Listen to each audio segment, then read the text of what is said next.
The Legend of Zelda: Link to the Past is my favorite video game of all time. It's the game I talk about on a weekly basis with friends and family. It's the reason why I have a Triforce tattoo on my right shoulder blade.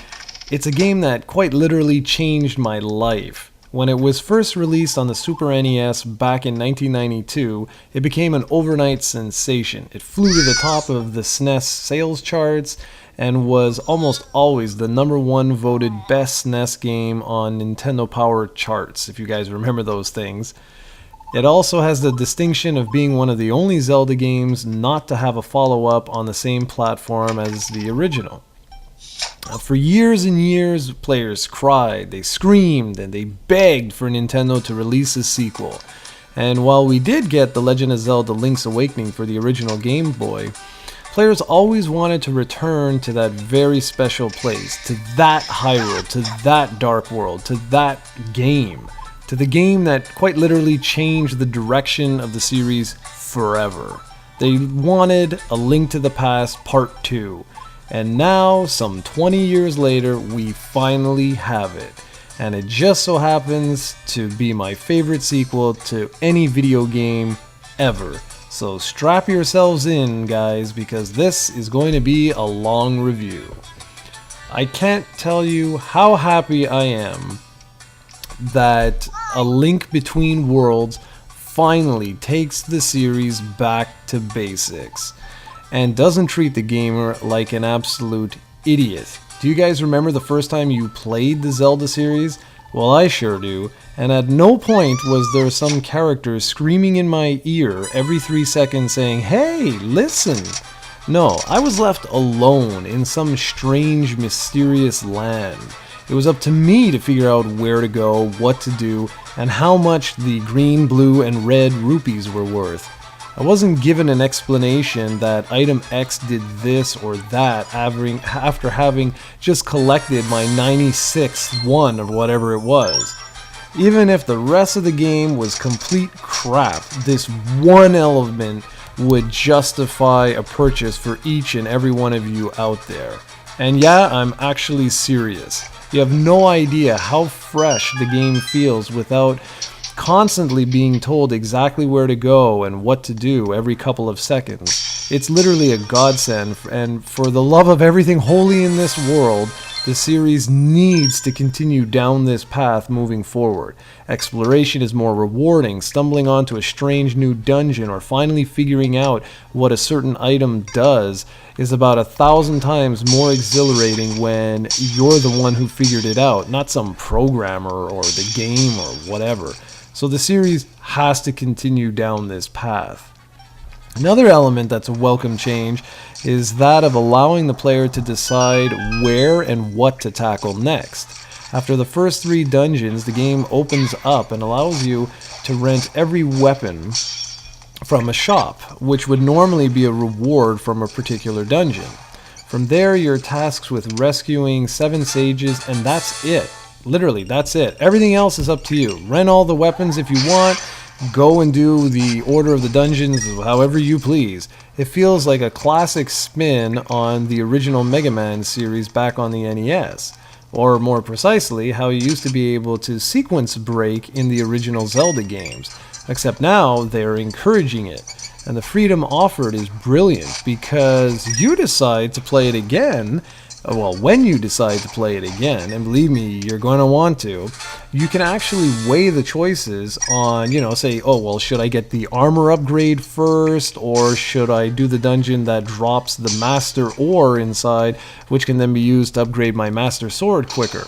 And it's just amazing how such a simple choice unlocks a wealth of freedom and replay value. Link's ability to become a painting version of himself and walk alongside walls and other objects could very well be the biggest single thing to hit the Zelda series since the introduction of world swapping, ironically enough, in the original Legend of Zelda: Link to the Past. Think of it like this: a Link gets sucked into the 3D background and can move in 2D, so left and right. And at first it might appear as nothing more than a gimmick, but it dramatically and fundamentally changes the gameplay for the better. Not only do you have to think about solving puzzles as you normally would, meaning, well, how do I get there, or how do I light the torch, how do I move this block, etc., etc., but now you have to take into consideration the environment itself. You might have to move across a huge gap that in other Zelda games would simply require you to use a special weapon, but since now you already have all the weapons right away, you start scratching your heads going, well, wait a second, what am I not seeing here? And sometimes all you need to do is just merge into the wall and just walk along the side of the gap. It really does change your perception of how puzzles should be tackled, and believe me, you'll be stumped more than once. It's such a simple concept that I can't believe Nintendo didn't think of this before, and now I can't imagine playing another Zelda without it because of just how fresh and exciting the dungeons are. Lorule is brilliant and is a fantastic throwback to the Dark World from A Link to the Past, but it's completely different at the same time. There's another area that really took me for a loop is that. You see, the game plays with your nostalgia. Why Hyrule looks exactly as it did in A Link to the Past, it's not the same Hyrule. Time has changed the land somewhat, and the developers did a really outstanding job of taking what you think you know and turning it on its head. Lorule goes one step further because it's an entirely new area, although it's still based on Hyrule, so there remains a few connections here and there. New players might not get the same feeling of nostalgia as older ones, but it doesn't matter in the long run. The game is spectacular in its own right. Dungeons are typically only a few floors, but that doesn't make them less entertaining. Remember, this is a portable video game after all, so even if a dungeon appears relatively simple, the new gameplay mechanics more than make up for their sheer size. That said, there were a few dungeons that took me quite a while to figure out and complete because of the new puzzle elements. And the same can be said for the overall difficulty. New players will likely find the challenge to be just right, whereas longtime vets will most likely be able to finish the entire game without ever coming close to dying. But Nintendo goes one step further here too, and not introduces, but also adds a hero mode, like they've been doing recently with some of the other Zelda games. Once you finish the game, you can tackle this new and improved mode, which makes enemies 4 times stronger than they were in the original version. If lifetime fans can blast through that mode, I'd be very surprised. So it's this constant give and take Nintendo does that makes A Link Between Worlds so utterly fantastic. It's the perfect entry for Zelda fans, or newbies rather, while also perfectly catering to the longtime fan. And speaking of those longtime fans, there's never been a Zelda sequel like this before. From the moment the title screen begins, prepare to have goosebumps all over your body that won't let up for hours. The orchestrated soundtrack is incredible, as are the graphics. This really is A Link to the Past world, feeling, and overall ambience evolved to the current generation. It's a sequel I could never imagine before actually playing it. I had so many nostalgic memories while playing through the game, yet all the changes really help make this something completely different and completely special. They help make it its own game, free from the chains of A Link to the Past. Yet, to be honest, if you're going to be chained to a game, that's the one you want to be chained to. The look and sound are taken directly from A Link to the Past, but everything has been modernized and redone in polygons. Hyrule looks and feels just as you remember it, albeit way nicer. Lorule is something else entirely though. It's stunning. They took the concept of the Dark World and did something completely different. It's literally a world falling apart. Almost all of the boss designs are inspired by A Link to the Past's bosses, although reworked, and it's another way the game feels so familiar yet different at the same time. When Link merges into a wall or even while running, there are slight graphical tweaks here and there that may be missed by most but do so much to bring the character to life. Like for example, while he's moving around, if he hears something he'll actually look towards it. While he's in the 2D painting mode, his eyes actually move, and so does his animation as he moves around. It's brilliant. That's all I can basically say. So that's all without talking about the 3D effect itself.